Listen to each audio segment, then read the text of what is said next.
Hello, everyone, and thank you for joining me for another restful episode of true, scary stories to help you fall asleep. Today, we're going to be reading true Creepy Encounters horror stories. I hope you enjoy them. So without further ado, lay back, relax, and enjoy these true, scary stories.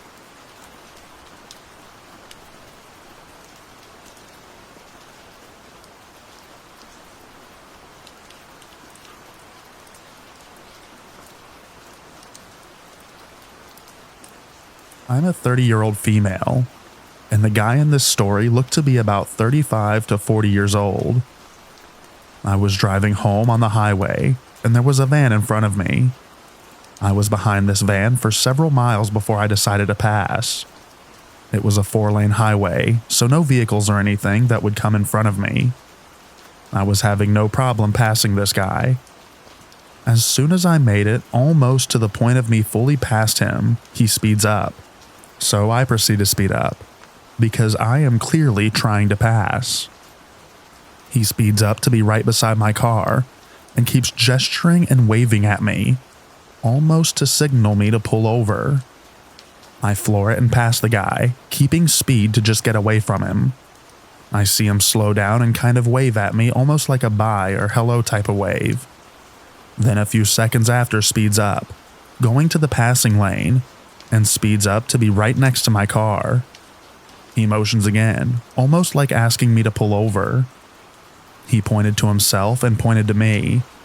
I literally flip this guy off, and he won't speed up. I slow down. He slows down. I speed up. He speeds up. I tried slamming my brakes to lose him and nothing. I finally pull my phone out and start recording, and he finally speeds up to pass. I see this guy trying to make a turn exactly where I'm going towards my house. I go the opposite way to a store, where I know there will be a lot of people, and stay there for about an hour. What in the actual crap? I'm honestly so unsettled. To answer some questions, there's nothing wrong with my vehicle. I have dents in the car and rust, but nothing concerning. My tire rim is a bit dented, but you can't see that at high speeds, and doesn't make sense to do what he did. If I thought someone's tire was flat or something, I'd point to their tire, or roll my window down, not be an absolute creep. Also, I'm not sure what would have upset him, as it's not like I cut him off or anything. I was behind him for miles. He didn't appear to be in a road rage, not hitting the steering wheel or anything like that. Just seemed persistent that he wanted to get me to stop. The way he was gesturing to himself and me, almost shrugging, like, come on. It was so weird. I got a picture of his vehicle, and I'm tempted to make a report, in case he tries to do this with other women.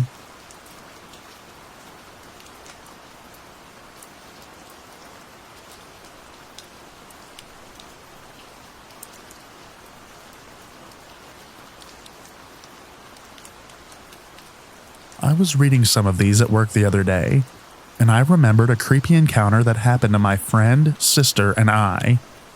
This happened when we were a lot younger. I would say that we were still in elementary school, maybe 7th grade. For context, the town I lived in was pretty chill. We had a movie theater that was next to a few stores and restaurants, so our moms would drop us off, and sometimes we would walk around after the movie was over and just hang out at Walmart or Whataburger. This one particular night, we were in the Walmart parking lot on the way back to the movie theater to get picked up, and an older man with a van called to us and said, "Wow, I can't open up my DVD.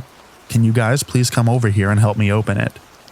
Now, my sister and I immediately thought, why would a grown man ask us kids to help him open a DVD in a parking lot?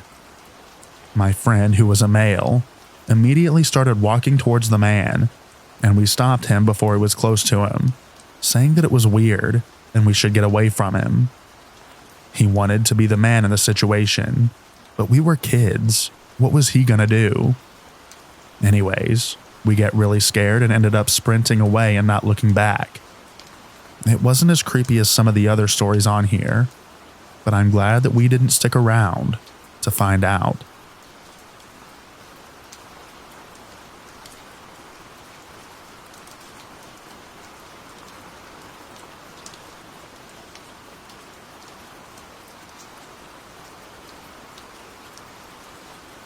This is my first post ever, and also the reason that I made this profile to begin with. I'm a 33-year-old female, but this happened back when I was 24. I'm a nurse by profession. At the time, I was working at an outpatient facility.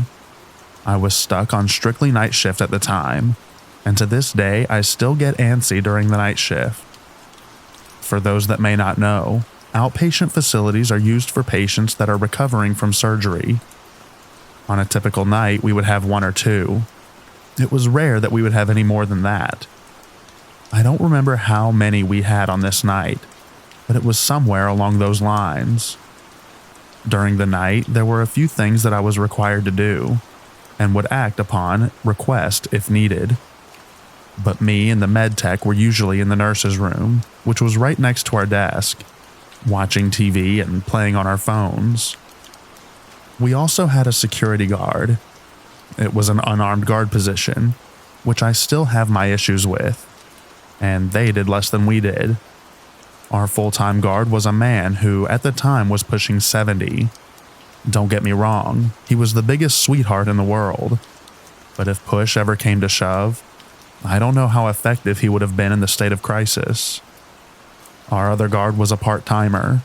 He only worked 2 to 3 shifts every couple of weeks. My partner used to joke that he was a professional NPC because he worked several different jobs to make ends meet. At the time, he was 28, and the nursing staff tended to favor him because he actually did his job properly. One reservation that I did have about him was that he wasn't always in the security office. He actually conducted his checks and would do a few checks at an adjoining facility, so he wasn't always at his desk. We didn't always need him, but it was nice to have him there in case we needed to go outside. This was one of the nights that he was working, and this was the circumstance. So this isn't great for a nurse to say, but I used to have to go out a few times a night to have a sneaky cigarette. I've quit smoking since, but at the time I would probably leave between 4 to 6 times a night to smoke near my car. It was around midnight, give or take. I was posted up against my car smoking when these 2 guys started walking through the parking lot. Trespassing was a big no-no, but the parking lot was a shortcut to a local motel, which is a creepy encounter all on its own, and security usually wouldn't get involved if people were just quickly passing through. The 2 guys spotted me and called out to me. I didn't respond, which seemed to be an invitation for them to approach. I know I should have just tossed the cigarette and went back inside, but 24-year-old me ignored that common sense. Both of these guys were probably in their mid-20s. Nothing off-looking about them, aside from the way that they were walking and the fact that they were going to the motel. They probably wouldn't have stood out in a crowd to me. One of them asked me for a cigarette. I said that I left my pack inside and I couldn't help them. He then started asking me questions about my job, where I was from, and how old I was. I didn't take the bait on any of these questions. I told them I had to get back inside. One of them stood sort of in my way, and the other asked if he could have my number. I said no. The thing that took me overboard was one of them had moved my jacket to see my name tag, and put his face really close to it to read my name. It was obvious that he was just trying to look at my chest. That was the line for me, and I pushed past them and foolishly went to the front door that my keycard didn't open. So I had literally cornered myself between the door and these 2 random guys. I had to find a way around them to get to the side door that I exited from, but judging by their body language, that wasn't going to go my way. Thankfully, I was greeted with a familiar voice. Our friendly neighborhood security guard was apparently checking the other facility, and managed to show up in time before I had to either run or plead.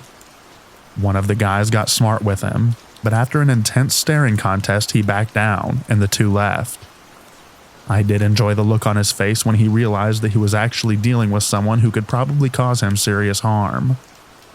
I remember giving him a hug and thanking him. I started looking forward to his shifts. He made us all feel a lot safer.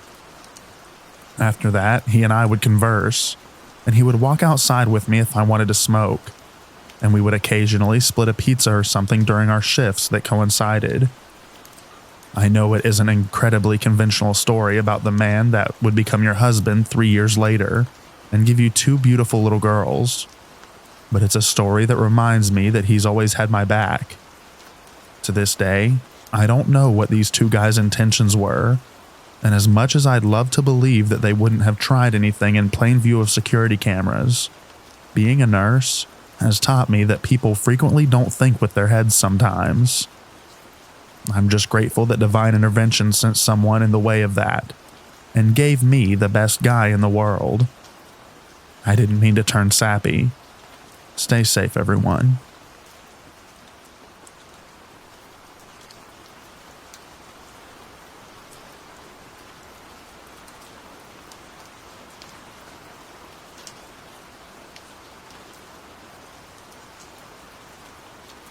Hi, everyone.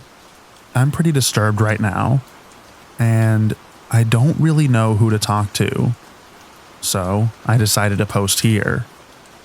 I recently moved into a new house, an old building from the 1920s located in a quiet neighborhood. Everything was fine until I started noticing weird things. About 2 weeks ago, I saw a weird man hanging around my property. It was late at night, and he seemed to be rummaging through my trash cans. At first, I thought that it was just someone lost or a homeless person looking for food, so I didn't pay much attention. But things started to get more worrying. One night, I saw him through my kitchen window, just standing there staring at my house. He was wearing dirty clothes, and had a blank look on his face, almost like he wasn't really seeing what he was looking at. I turned on the outside lights and he ran away quickly. Since that day, I keep seeing him sporadically. Sometimes I find footprints in the mud near my windows, or objects moved around the house. Once, I even found an old shoe half buried in my garden, like someone tried to hide something. The worst part is that I started hearing weird noises at night, scratching at the windows, light knocks on the walls, and indistinct whispers that seemed to come from outside.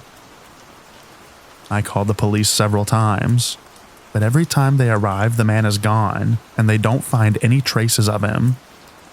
My friends think I'm paranoid that I'm imagining things because of stress of the move, but I can't help feeling like there's really someone watching me and trying to scare me. I'm starting to doubt my own sanity. Sometimes I wonder if I'm imagining all this, but the footprints, the moved objects, and the noises are real. Has anyone ever experienced something similar, or have any advice on what I should do? Any help would be greatly appreciated. Thank you for reading. I need help. Nobody around me believes me.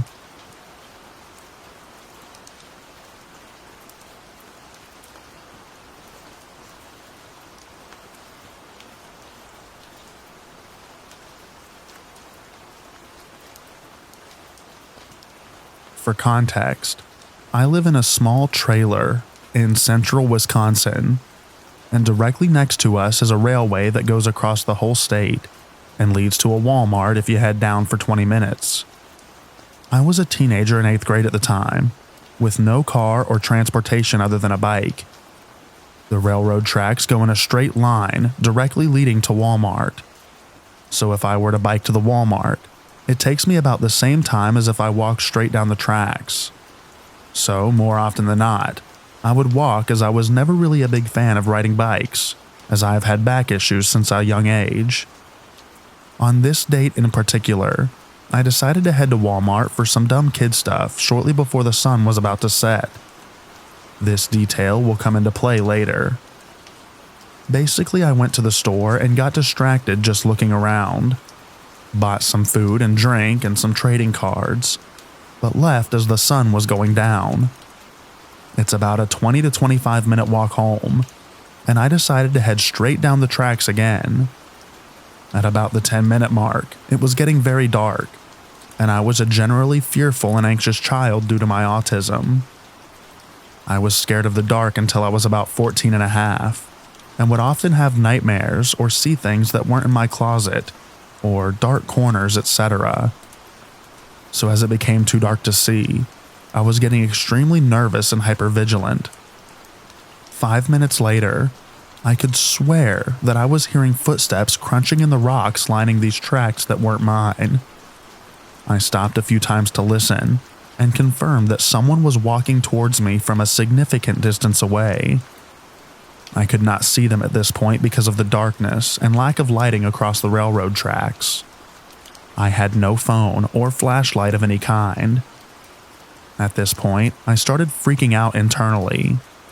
At first, I didn't know what to do, but as the sound of the footsteps got closer, I decided to call out and let them know that I was coming towards them. I stopped as I did this, and something along the lines of, "Is someone there?" While I know this might seem silly as an adult, I was used to my brain playing tricks on me in darkness, and I was convinced that I was seeing things. No response. At this point, the footsteps were getting closer, but still too difficult to distinguish over my own. So I stopped. The footsteps continued for a brief moment, and then they stopped too. I called out again. I said, "Hello? Is anyone there?" No response again. I was still prepubescent, and I had a child's voice. I feel like any reasonable adult would have responded and said yes, or "Yeah, I'm just walking," or whatever, as I had genuine, noticeable fear in my voice. After I received no response again, I told myself that I was just imagining it and continued on my journey. At this point being just under 15 minutes from my house, and I heard them again, footsteps coming closer as soon as I started walking. At this point, fear took over, and I started yelling and making whooping sounds, thinking that it might be some sort of animal. I yelled such things as, "I know you're there, and I have a knife," which was total crap, but I thought that it might encourage this person to respond. Still, nothing. A few times as I was speaking, I would hear the footsteps stop again. Finally, about 3 to 5 minutes later, stopping multiple times and hearing his footsteps stop. Sorry, I can't give a specific time frame. I was in total fight or flight mode, scared out of my mind, so it gets a little hazy from here. I start seeing this guy materialize out of the darkness. He had on blue jeans, a dark hoodie with a hood completely masking his face from the distance. I was instantly relieved for whatever reason. Relieved to know that I wasn't crazy, maybe. I don't know. And began verbal vomiting to this guy that I was just scared, and I didn't know that he was on the tracks with me for sure. He again did not respond, and this was before mainstream Bluetooth audio, and I didn't notice any headphone cables when I passed him. Because he didn't respond, I was eyeing him warily as he approached, and we locked eyes. I'll never forget the chill that ran down my spine. He was staring at me coldly and blankly, with a menacing look in his eyes, like he was thinking about what to do. He had his hands shoved in his pockets, and as I was passing him, he looked like he was going to pull something out of his right hand. I was a very scrawny kid, and even though I have back problems, I was fast as heck. I just hurt from running for too long. From then on, going down the tracks at a full sprint, it was all a blur. I tripped and fell twice, as well as soaked myself in mud when I tried to get across the small ditch separating the track from the trailer park. And then I got home. I never told my mom, and I never walked on those tracks at night again. After reading through this again, I thought I would describe the tracks for a bit of context. They are on an elevated hill next to the trailers, and you can either walk a minute in the wrong direction to get on at the main road I live on, or you can cut through this one small spot where some people had put a board down for that exact purpose. to get across the ditch and onto the tracks. The board was broken in half and partially submerged, so it was kind of like you had to jump and land on the board with one foot, and then kick off to the other side. The ditch is maybe 3 feet across, so it's not a huge jump, but it always has nasty standing water in it. Once you get on the tracks, there is a super long stretch with absolutely no way off, other than private property of a factory the railway delivers goods to, which you can get in trouble for trespassing on. Then there's a junction about 20 minutes down, and another 5 minutes from which is where the Walmart is. Due to this, I couldn't just get off the tracks when I ran away. I had to get to the ditch before I would be able to.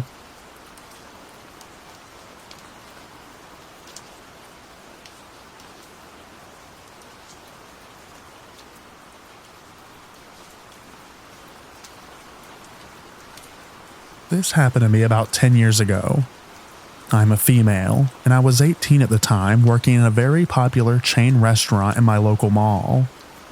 It was one famous for breakfasts, and the uniform was a brightly collared button-down shirt that was easily recognizable. It was a Sunday, our busiest day of the week, and a holiday on top of that, so we were crowded and crazy busy. When it came time for my lunch break, I didn't want to bother the kitchen with my order, so I decided to quickly pop out to a different restaurant to eat and return to help my coworkers again. It was very crowded and slow going. After a bit of walking, a tall, older man casually fell into step next to me. At first, I didn't pay him any mind due to the crowd, but then he started talking directly to me, and it was difficult to ignore. "Hey there, what's your name? Where do you work?" Unfortunately, I still had my name tag on, and it showed both the restaurant and my name, so I said nothing in response. "Oh, I should stop by for some pancakes and waffles sometime." No response. No eye contact either. Any other question he asked me was answered with silence, or one-word answers.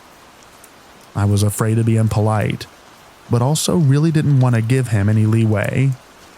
Finally, he asked, "How old are you?" "I'm 15. I was absolutely of age, but I hoped that lie would push him off. He was definitely in his 30s. Then, "Hey, I can work with that," and he touched my shoulder. I don't know what kind of reaction he wanted from me, but I instantly recoiled, eyes wide. I ducked into the closest store, probably a GameStop, and started browsing like my life depended on it. Fortunately, he didn't follow me into the GameStop, nor did he follow me when I finally left to grab my quick lunch. I didn't see him again, and if he ever did stop by the restaurant for his pancake and waffles, I never did have the misfortune of serving him, thank God. It still stuns me to this day that I barely reciprocated, and then told him I was underage, and none of that made him stop trying to interact with me. That also isn't the only time I was followed around the mall by a strange man, but it definitely was the worst one, in my opinion.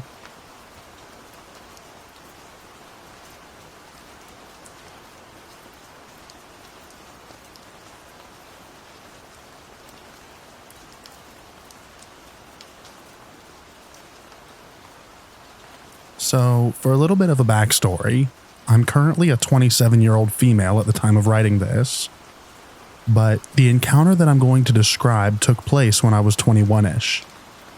When I was 21, I moved to a new city for school. I didn't know anybody, and I was suffering your typical first time away from home loneliness.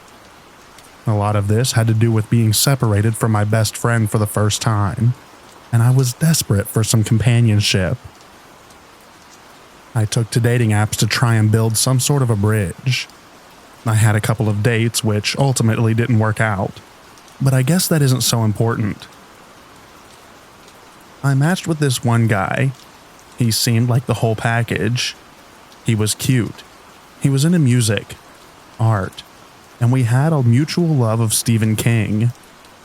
We talked for about a week, and we eventually exchanged numbers and continued talking in more depth. I was young and naive enough at the time to catch a feeling for this guy, and I honestly thought that I was falling for him.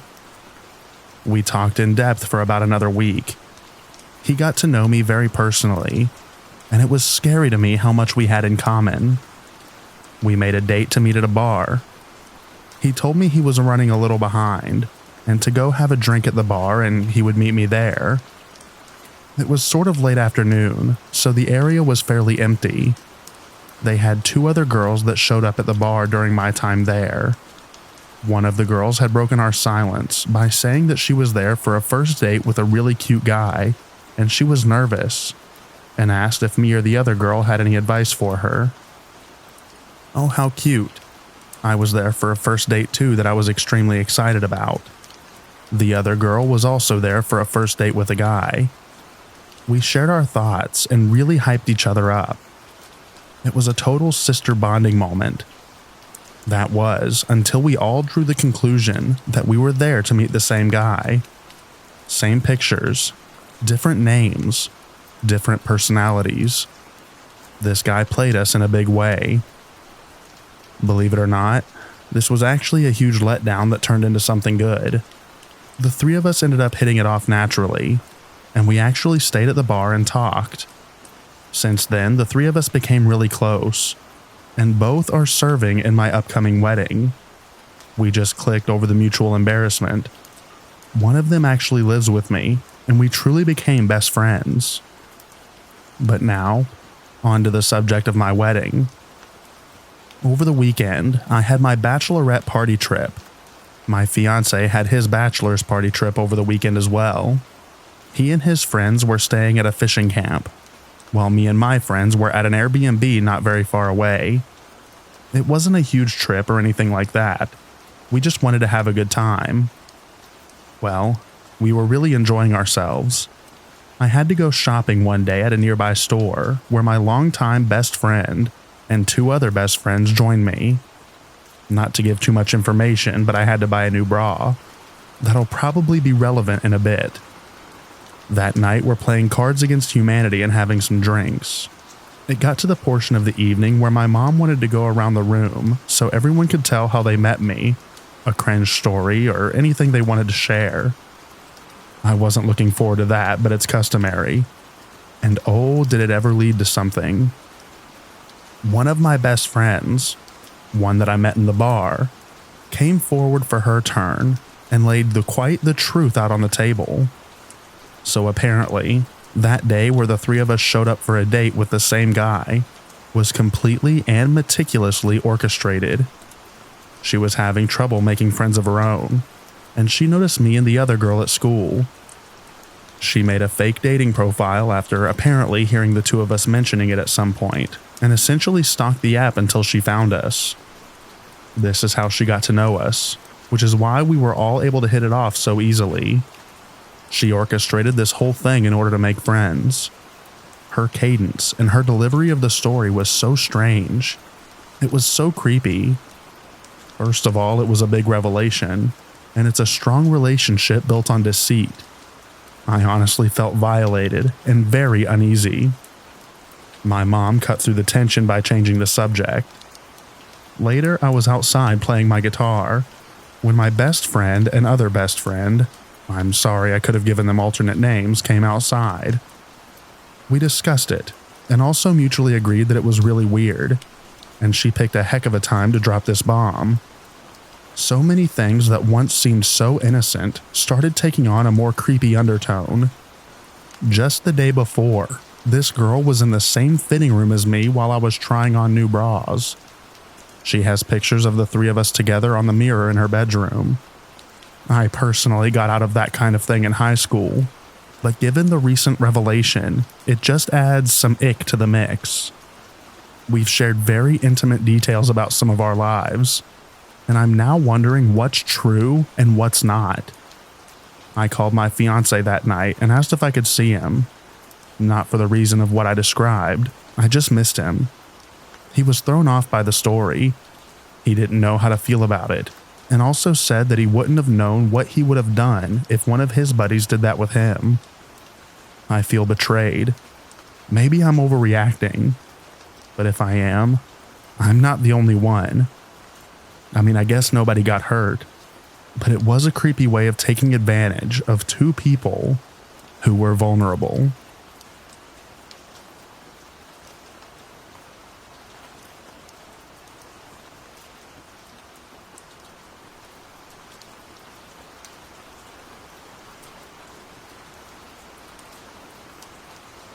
I've been reading here for a while, so I figured it's time to post my creepy encounter. I've had a lot of them. I'm a server/bartender. A few years back, before I started dating my fiance, I worked at IHOP. We had a new manager and she was awesome. She was almost like a big sister. We had this table of semi-regulars, two guys old enough to be my dad. One started hitting on me and asking my manager about me. At this point, I'd been single for a while, and she told him to ask me out himself. She meant no harm. So I mean, I guess he was alright, attractive enough for his age. He asked me out, and to be polite, I said he could just leave his number. I felt uncomfortable, but didn't think much of it. The next weekend, they came in and requested my section. I was busy, and mostly just went about my business. He asked me a few times why I never called, and I kept responding that I was busy with my 2 jobs and my young sister. The next week, he comes in again and requests my section, asking why I still never called. So I told him once again that I had been busy. I was starting to feel very uncomfortable and ignored them that day until it was time for the check. They paid, and I thought I had seen the last of them that day. I went over and started talking to my coworkers. All of a sudden, I feel arms around my waist from behind, and before I could react, he kissed the side of my face. He told me that he'd see me as soon as he left me standing in shock. He came in the next weekend and asked to sit in my section again. I panicked. It's probably worth noting that I'm a victim of DV from a previous relationship, which made the situation worse. I don't like people touching me, especially people that I don't know. I told my boss that I couldn't take the table and why. He kicked them out and told them to never come back. The creeper flipped me off on the way out.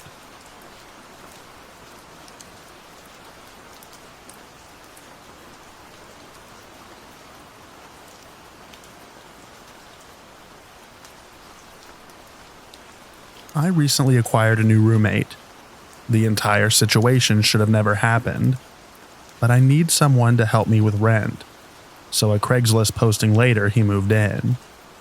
His name was Greg, and his disclosures to me that he did have some strange sleeping behaviors. Sleep talking, sleepwalking, and night terrors. Funny thing was, I also had a history of sleepwalking, but only on rare occasions. The first incident occurred about 1 week later when I hear him screaming in the middle of the night. Since we both slept in different rooms on different sides of the house, the screams sounded distant, but enough to scare me so much that I ran in to check on him. As I got closer to his bedroom, he stopped screaming, so I just went back to bed. For the next month, he had no issues. I noticed he had no friends or family that would visit, and I never saw or heard him on the phone or texting. Then another random night, Greg started screaming again. Same thing. I got up and started to go to his room, but he'd stop. Then one night, I was awoken by screaming in my bedroom. I couldn't see anything in the panic, so I turned on the bedside lamp, and he was at the foot of my bed wearing some sleeping clothes, athletic shorts and a t-shirt. This really scared me, so I started screaming and woke him up. He apologized and went back to bed. Then the scariest thing happened. About 2 nights later, I awoke to clanking. It sounded like tools and hammers tapping. I turned on the light to see Greg kneeling down in a corner, working on something with his hands. A few seconds after turning the light on, Greg froze, then slowly turned his upper body around and stared blankly at me, while I laid in bed. I was beyond creeped out, so I slowly slid out of bed and left the house. After sleeping in my truck down the road in an empty church parking lot, I returned to the house at about 8 in the morning. Greg was gone. All of his belongings were gone. There was no sign of him anywhere. It was like he never lived there. I didn't know any of his friends or family, so I had no one to call about him. Days turned to weeks, weeks into months. When I moved out after the lease was up, I was moving furniture out of my bedroom. In the corner of the room where I last saw Greg kneeling down, I realized that the floor vent for the air conditioning was loose. Inside the floor vent was an envelope with a ton of pictures of me sleeping. The pictures had handwritten dates and times written on the back of the pictures. The only other item was a whittled down wooden broom handle brought to a point. I truly believe that Greg was preparing to kill me that night, and he realized it. Because it was the sleepwalking Greg that was going to do it. He left to save my life. It appears that Greg had been coming into my room almost nightly and working on making the broom handle, a stabbing weapon, and I never heard him until the last night that I saw him.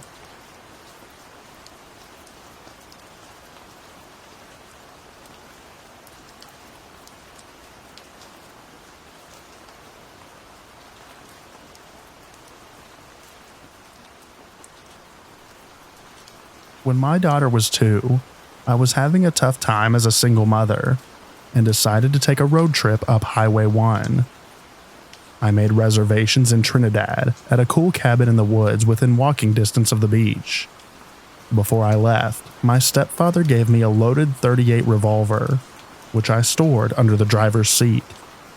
Sometime after driving through San Francisco, it was very late and dark, and nobody was on the highway. My daughter was sleeping peacefully in her car seat next to me. Back then, we could legally have car seats in the front. I noticed a car coming up behind me and passed, but then slowed down, driving alongside of me. I sped up and slowed down, but could not shake him. I looked over, and this guy had his interior light on and was furiously gesturing for me to pull over. I knew I had to find a safe place. There was nobody else on the road, and I was running low on gas. There was just nothing on this highway for miles. I kept driving, but this guy would not leave me alone. I was getting very frightened, but the mama bear was coming out, and I was getting very angry as well. I knew he could see my kid who was still sleeping. Finally, there was an exit up ahead and a gas station in the middle of nowhere. So I took the exit with the guy closely following me. I wasn't sure what to do.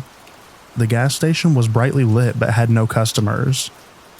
I didn't feel that it was safe to pull in, so I slowly passed it, drove further into the dark, deserted landscape, and pulled into a large dirt area and drove quite a ways off the highway with him following. Absolutely nothing around. I knew that I was in big trouble and needed to take control and wanted to put him in a vulnerable situation. Mama Bear was in full protective mode, and I was angry. I stopped the car, grabbed the gun and jumped out, locking the car behind me. As he pulled up, I ran around to the passenger's side and waited. He then got out of his car and quickly moved towards me, and I suddenly held the gun up, visible in the moonlight.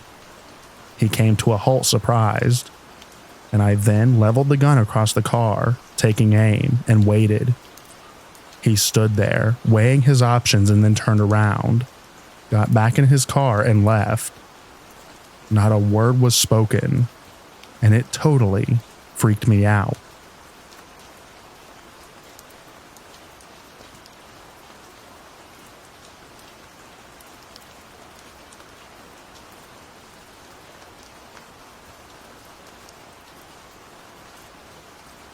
It was in the late 80s, early 90s. I was hitching from Northern California to Oregon and was just south of Crescent City, literally like right on the outskirts. But if you're familiar with that area, you understand it's like middle of nowhere and then the town. So I'm there with my dog, and this man pulls up in an RV. He comes to the back door of the RV and opens it. Instead of me just talking to him as he is sitting in the cab to tell him where I'm going, I found this to be odd and felt uneasy. The guy just opens the side door, looks at me sternly and says, "Get in." I was horrified. I turned to look at my dog, as I was surprised she wasn't barking at him or anything like that. She always barked at anyone whom she perceived as a potential threat. When I looked at her, she was shaking violently, as if in complete terror. Super weird and creepy, because my dog was afraid of no one. I looked back at the man, said no thank you, and my dog and I walked off quickly to the next town.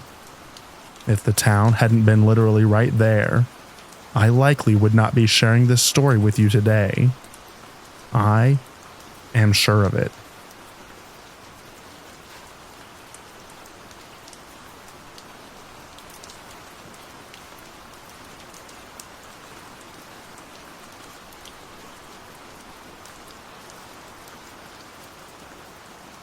I'm a 41-year-old female, but when I was 20 years old, I attended college in northeastern Pennsylvania.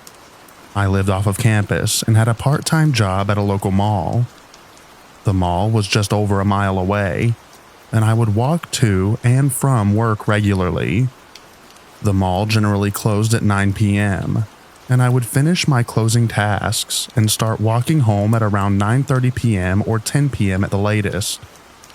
Occasionally, I could get a ride home with a coworker, but most of them were high schoolers getting picked up by their parents. One night, I was walking my familiar route home. There were never many people out and about downtown until I got back onto the campus, which I would cut across to get home. This night, I was only a few blocks from the mall.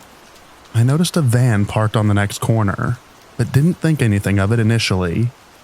There were always a smattering of cars parked around. The van appeared to be running, and the headlights were on. As I got a bit closer, I noticed the sliding door on the side was open. I definitely noticed, but assumed someone must be loading something into or out of one of the local businesses along the street. As I started to walk past the van, there was a sudden flurry of movement on my left. There had apparently been a man crouched behind a dumpster there, and he was running straight at the open van door. The scary part was that I was directly between him and that open van door. He was trying to shove me into the van. I screamed, and I can only credit my complete awkward lack of coordination for what happened next. I tripped and stumbled when he surprised me, so when he hit me, I was already sort of falling to the ground. The force he hit me with only got my head and shoulders into the open door, while the majority of my body was outside on the ground. I remember he grabbed me around the waist and was trying to horse me up through the door, but I was just discombobulated dead weight. He jumped over me into the van, grabbed a handful of my hair and started to pull me off the ground and into the van. This is when the headlights from a car turning down the street washed over me, and I could briefly see this was a white guy in a black hoodie. When I saw the car, I screamed loudly and started wildly flailing my arms. I heard their brakes screech, and the guy let go of my hair. I jumped back, and the hooded jerk slammed the door shut, and seconds later accelerated away. A cute little white-haired Polish woman had been in the car that turned down the street at the exact right moment to save me. She hugged me and told me that I was safe, and it was then that I realized that I was still screaming. She sat on the sidewalk with me and then walked me to her car. Cell phones were relatively new. Neither of us had one. She drove me to the police station and stayed with me while I answered questions and made a report. As far as I know, they never caught the guy. My housemate with a car let me borrow it anytime I was going to work after that, and I never walked around downtown after that myself. I had nightmares for a while. I can't help but think of what could have happened to me.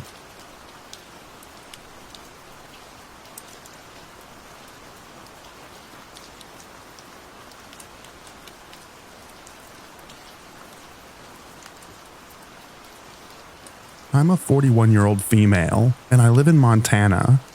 And a few years ago, I was forced to relocate after my landlord decided to rent to her son. The community I had lived in for 11 and a half years has become incredibly expensive.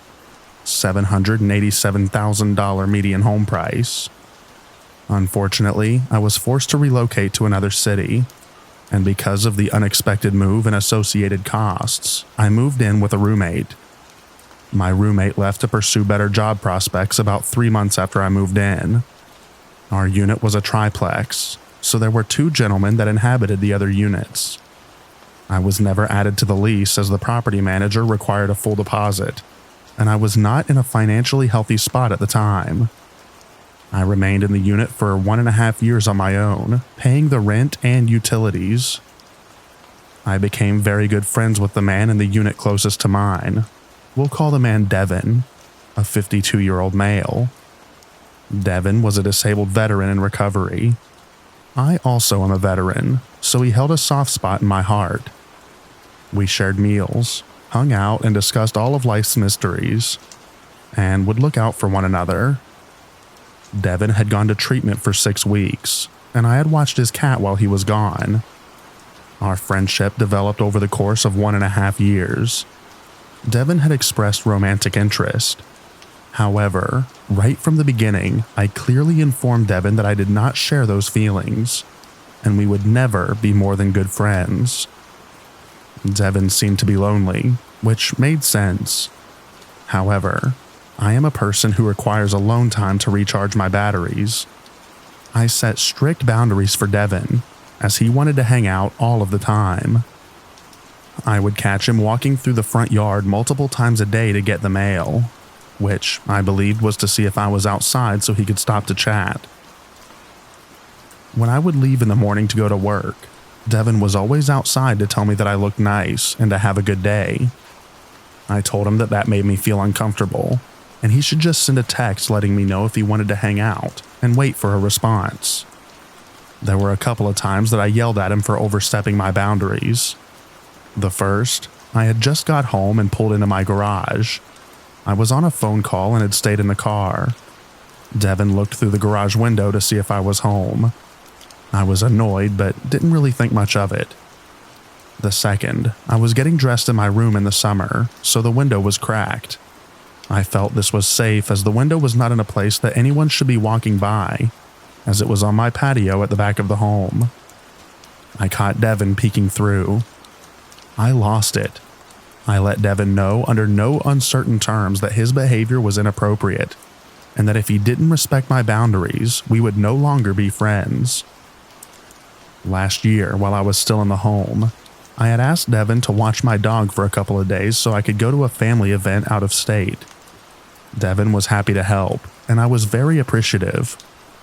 Not long after I returned, I started to notice strange things in my home, but I really just thought it was me. For instance, I would be fairly certain that I had locked my door in the morning when I left for work, but when I returned, it would be unlocked. I would be sure I had shut off all the lights, but when I got home in the evening, one would be on. I really just thought it was absent-mindedness. Fast forward a couple of months, and my mom became sick with cancer. My sister watched my dog while I went to tend to my mom. My sister reached out to me and asked if anyone else had a key to my apartment. I let her know that she had the only spare key, but I asked why. Similarly, she had experienced the same issues with lights and locks. I had not shared my concerns with my sister prior to her communicating hers with me, as I really just doubted my own sanity. While I was out of town, I received a text message from Devin asking if I had a potato that he could borrow. I let him know that I was out of state with my mom who was sick. Devin did not reply, which was out of character, but I had noticed a change in Devin's affect. He was more reserved and less friendly towards me. I thought it probably had to do with my firm adherence to my boundaries, which was okay. He didn't have to like them, just respect them. When I got back to town one night, I stayed over at my sister's house after helping her move. As mentioned above, I was struggling financially, so I would carefully budget and plan my weekly meals.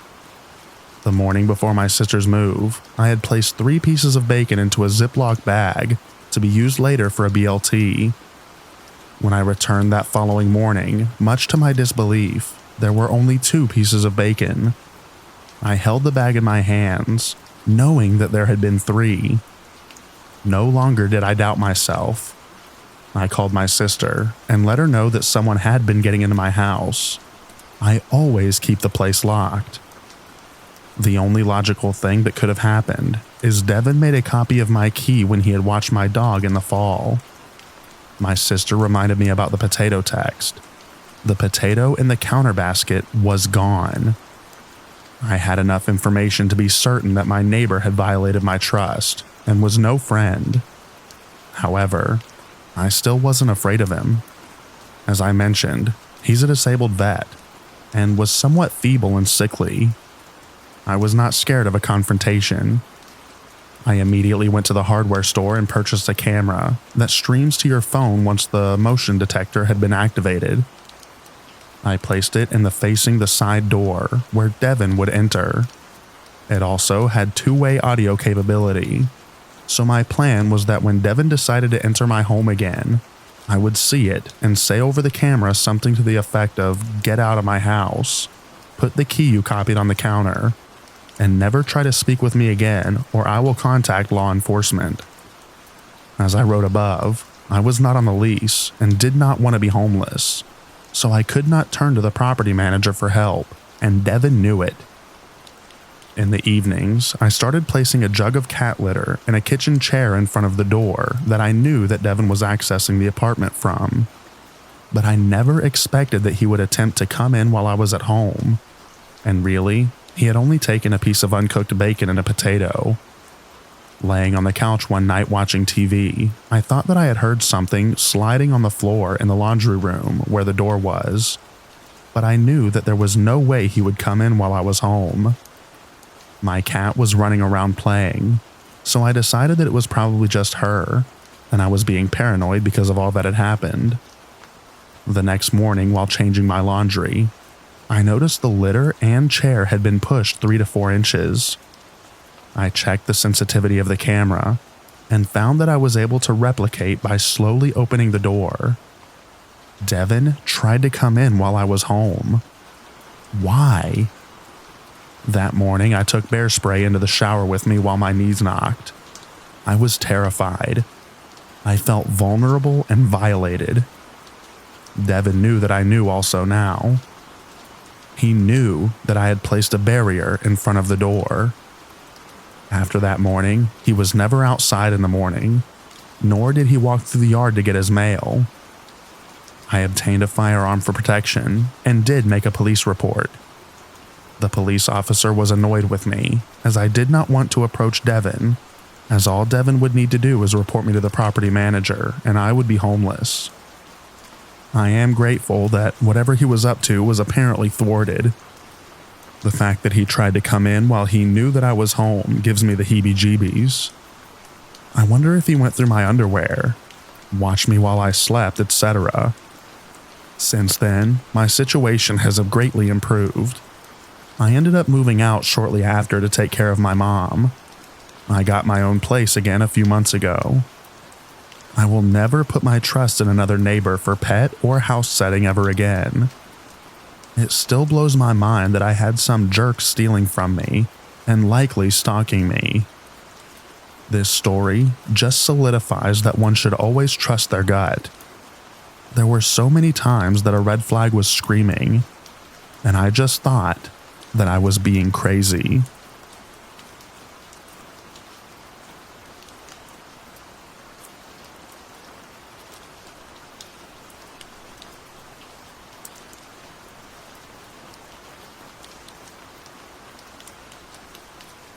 This is not my story.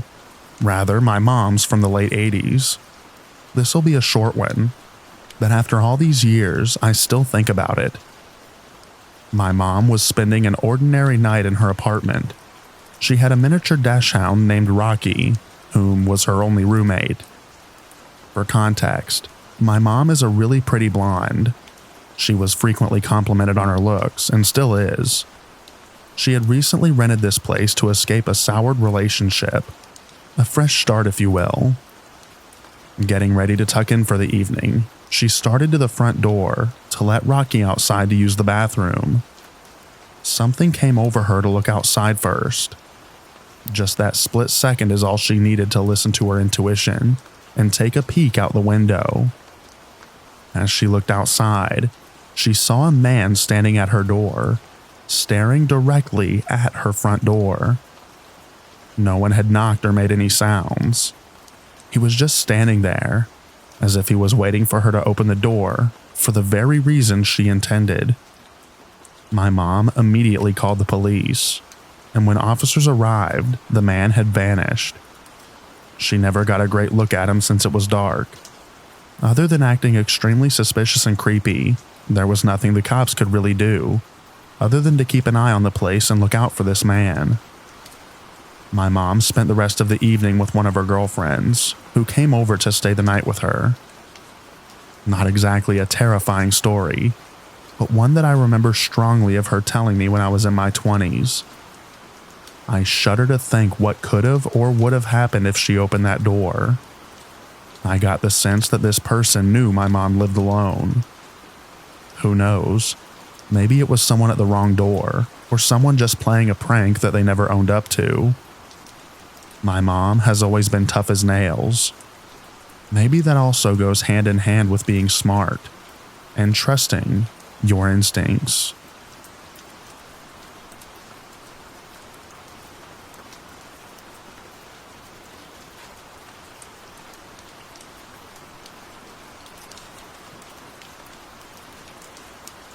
Thank you so much for listening to all of the stories in this video. I hope you enjoyed them. I also hope that you enjoy the extra rain at the end. Get a good night's sleep, everyone, and I'll read to you in the next video. Bye-bye now.